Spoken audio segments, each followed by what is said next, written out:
A raposa e as uvas. Você lembra dessa fábula do grego Esopo, que depois foi reescrita pelo francês La Fontaine? Pois é, nela você tem a história de uma raposa que está deitada embaixo de uma videira com vários ramos de uva, uvas vistosas, uvas que estão bem maduras, saborosas só ao olhar. E aí, por conta disso, a raposa tenta de todo custo pegar as uvas que estão lá no alto, ela se esforça, ela se estica, ela pula, ela toma distância para vem correndo para alcançar, tentar ganhar mais altura, mas nada. E aí ela acaba desistindo da empreitada. Quando ela está saindo, ela encontra um pássaro que ficou observando todo o esforço dela em tentar pegar as frutas, e aí a raposa fala: tá vendo aquelas uvas lá?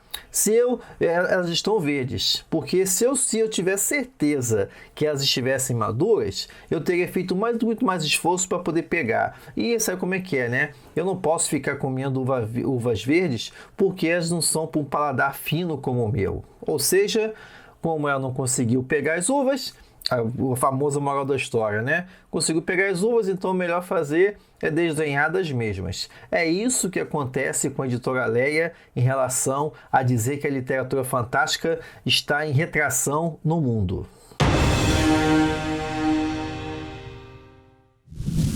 E aí, tudo fantástico com você? Esse vídeo aqui foi motivado por uma notícia que saiu, não sei quando você está vendo esse vídeo, mas a notícia saiu em junho de 2020 e é referente à editora Leia, que anunciou para a grande imprensa que ela não iria mais publicar as obras do escritor Brandon Sanderson. Brandon Sanderson, talvez o principal nome da fantasia contemporânea, e aí a Leia avisa que o Sanderson não seria mais parte do seu catálogo por questões de venda, né? Segundo a Leia diz que a literatura fantástica no Brasil não suporta venda em uma escala industrial e por isso mesmo, apesar dos seus esforços, e isso tem que ser reconhecido, a Leia sempre teve uma ligação intrínseca com a literatura fantástica, mas por conta das baixas vendas observadas no Brasil, ela diz que ela liberou o Sanderson do catálogo dela e o escritor não faz mais parte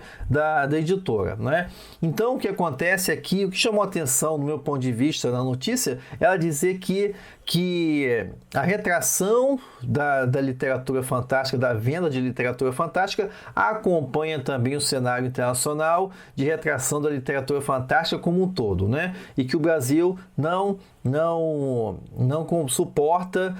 comporta venda em escala industrial de obras de literatura fantástica. E aí a gente tem dois pontos aqui. Por que eu comecei esse vídeo aqui com essa história da raposa e as uvas? Porque, e talvez eu tenha sido até muito duro nesse aspecto, quando a Leia diz que a literatura fantástica no Brasil não suporta escala industrial, ela está certa.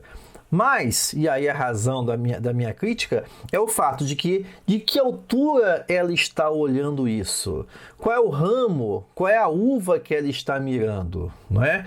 Então, nesse ponto, é importante destacar o seguinte, que sendo uma grande editora, né, uma das principais no Brasil, principalmente na questão de publicação de obras de literatura fantástica, a Leia ela tem um parâmetro de vendas que acabou influenciando essa questão de anunciar que não ia mais publicar o Brandon Sanderson. Não? E por conta disso, ela emite uma nota para dizer que isso está refletindo a retração da literatura fantástica no Brasil e tudo mais. Só que, e aí que chega o grande ponto, né? Para quem? Retração onde? Retração para quem, né? Será que esse cenário, será que um anúncio desse da Leia acaba não dando a impressão que, no geral, no Brasil, a literatura fantástica está em retração em termos de venda e, consequentemente, também o que acaba apontando em termos de publicação? Será que realmente esse é o cenário? A verdade é que, quando você observa mais de perto, e quando eu falo observar mais de perto, observar o cenário de editoras menores, você vê que a situação não é bem assim não. Inclusive, e até antes de falar disso, é importante destacar que se você fizer uma pesquisa dos best-sellers de 2019, por exemplo, no New York Times, vou até deixar o link aí embaixo para isso, você vai ver que grandes obras da literatura fantástica foram publicadas em 2019 como best-sellers. Né? Então, só que me lembro de cabeça, tem livro do Stephen King, tem a segunda parte do Conto da Aia, da Margaret Atwood, que estrearam nas cabeças das listas aí do New York Times da vida, né? Então, a questão é a seguinte, que diabo, que retração de literatura fantástica é essa que a Leia está falando? E aí a gente chega no ponto, é a fala que é da escala industrial. Ok, beleza. E essa questão de falar que existe uma retração da literatura fantástica brasileira em escala industrial, ela tem as suas razões de ser, precisa a gente considerar principalmente diferentes fatores, como por exemplo o preço que você tem que pagar para publicar um autor estrangeiro aqui, em termos de direitos, em termos de tradução, em termos de edição, de marketing. E nesse aspecto, no último ponto, por exemplo, de marketing, há diversos históricos problemas das editoras brasileiras em trabalhar com o seu catálogo de escritores e escritoras estrangeiras.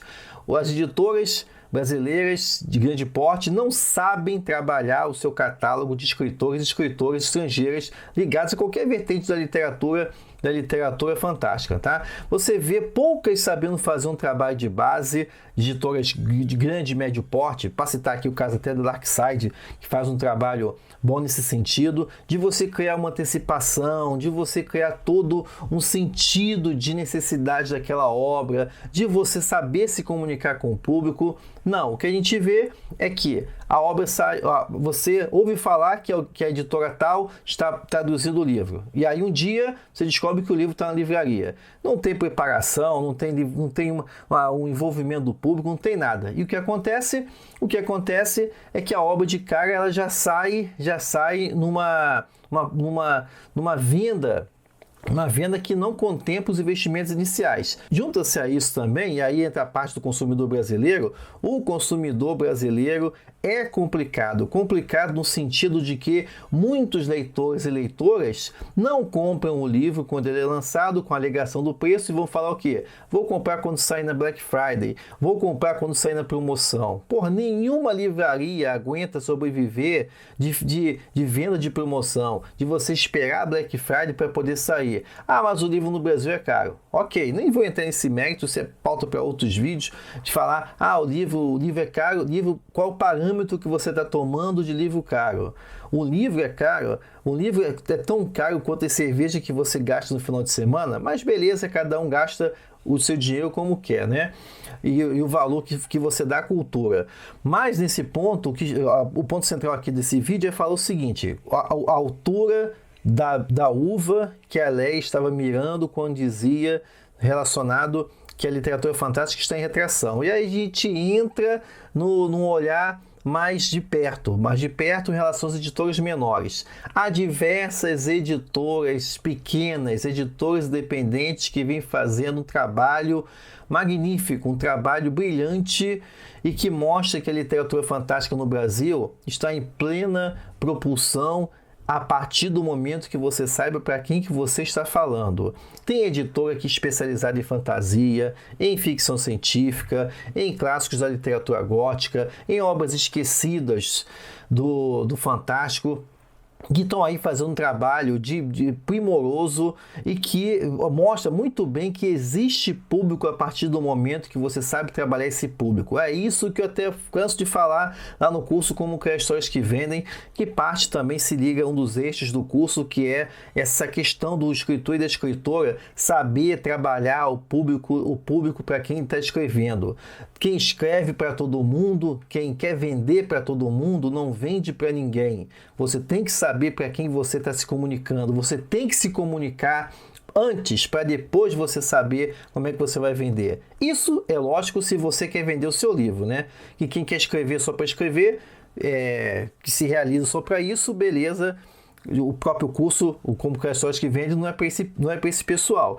Mas no caso aqui, o que a gente está falando é de editoras pequenas que mostram que é possível não apenas sobreviver, mas viver.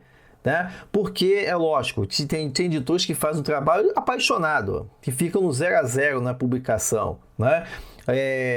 E algumas outras acabam com o tempo aprovando uma margem deficitária que as leva a fechar. Mas outras vão permanecendo no jogo, vão lutando e vão criando um público que permite que elas sobrevivam e prosperem, né? Porque, por exemplo, não vou citar aqui, vou esquecer algumas aqui, mas vou citar só as que estão mais próximo do meu contato. Se você acompanhar, por exemplo, o trabalho da editora Sebo Clepsidra, que é especializada em publicar obras ligadas ao gótico, para simplificar o grande trabalho que o Cid Vale Ferreira, o editor, faz em relação ao catálogo da Sebo Clepsidra. Aí você vai pensar assim, uma grande editora vai publicar obras específicas, ultra específicas do gótico? Nunca. Mas as edições vendem? Vendem por quê? Porque a editora é especializada em conversar com o público dela. São obras que, quando vão para a campanha, para o Catarse, é sempre uma batalha, como toda campanha de divulgação, né, de financiamento coletivo, mais fecha, mais vende, mais a campanha bate, né? Não tem que suar sangue para a campanha bater. Por quê? Por causa de um trabalho de cativar o público, do público saber da qualidade editorial, o que, inclusive, as editoras grandes deixam, por vezes, muito a desejar. O trabalho editorial é livro de coleção, cada um sai de um tamanho. Então, quando você vai ver as editoras pequenas, todo um cuidado que almeja, que considera o livro tanto uma forma de arte como também um produto, e como todo produto ele tem que provocar uma experiência para o seu público, né? O caso também da Wish, porra, umas editoras mais bem sucedidas aí em campanhas de financiamento também, são campanhas que se completam em 24 horas, o que aponta novamente para um trabalho junto ao público específico que eu nunca vi uma editora grande fazer, né? Ou seja, não é você um dia brota um livro e compra o livro aí, tá? Porque para quem é esse livro? Para todo mundo. Não é assim, né?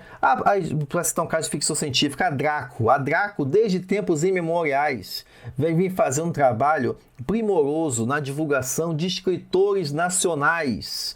Sempre está aí alimentando a roda, principalmente da ficção científica brasileira, e também com obras de fantasia, mostrando que é possível viver de literatura fantástica no Brasil, lembrando sempre com as suas dificuldades, né? A Piro Books também, que é uma editora nova, que nesse momento está resgatando obras ligadas ao ciclo Lovecraftiano, e novas editoras surgindo aí, a editora Bandeirola, a editora Adami Branch, a própria Diário Macabro também, da Natália Sogons Cotuzzi, que vem publicando obras fantásticas ligadas a Lovecraft, todo esse universo também do escritor, a própria VEC Editora, que já publicou mais de 60 títulos. A VEC publica uma média de 10 obras, a cada ano dela publica 10 obras. Aí eu te falo, de muita dificuldade, é luta.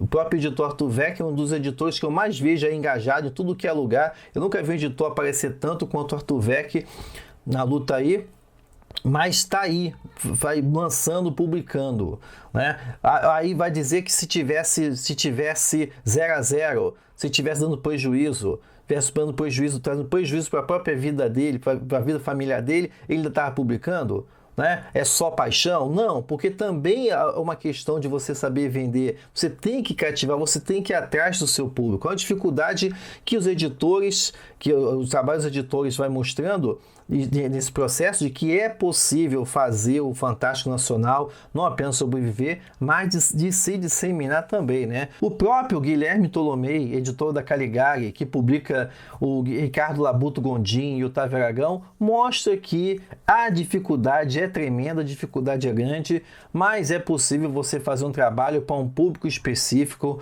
um público que sabe o que está comprando, antes mesmo de que a obra venha à tona. Por quê? Por causa de um trabalho mais próximo, um trabalho de formiguinha, de feira literária, de trabalho de redes sociais, que fazem com que a roda do Fantástico Nacional se movimentem. Então, todos esses exemplos que estou falando aqui, desculpe aí as várias outras editoras que eu esqueci de comentar aqui, mostram que o trabalho é árduo, o trabalho é difícil, mas nunca em retração, né? O Fantástico Nacional está sempre avançando. Vira e mexe aparece um doido aí que não conhece a tradição e fala que o Fantástico não decola, não sei o quê, mas é puro desconhecimento da causa, desconhecimento, só conhece o mundinho dele, não consegue enxergar o grande quadro para observar o trabalho hercúleo de editoras variadas nessa propagação do Fantástico Nacional. Fora a riquíssima produção do Fantástico Nordestino, que eu nunca vejo contemplado nos veículos de informação do eixo Rio-São Paulo e também do Sul, né? É tudo uma riqueza, um fantástico plural que está sendo desenvolvido lá, assim como também no Norte, e que aponta justamente para as possibilidades a serem exploradas pelo mercado editorial brasileiro. E sim, tem público. Lembremos, o Brasil é um país continental, com uma população continental. Qualquer nicho aqui, a gente está falando de centenas de milhares de pessoas. E assim, a partir daí, quando você sabe trabalhar, quando você vem com um bom produto, quando você sabe se comunicar com esse público, vende. Porque uma boa história sempre vendem. Inclusive, se você quiser saber sobre isso, como é que se dá esse processo, se você que está começando a escrever, se você quer escrever e descobrir justamente como fazer essa comunicação com o seu público, escrever de forma a se comunicar com o público leitor, fica o convite para sempre, para conhecer o projeto aí, o curso online do Fantástico Cursos, como criar histórias que vendem, beleza? Acredite no Fantástico, acredite na sua história, ok? Muito obrigado pela sua presença até aqui nesse vídeo. Vejo você na próxima. Até lá!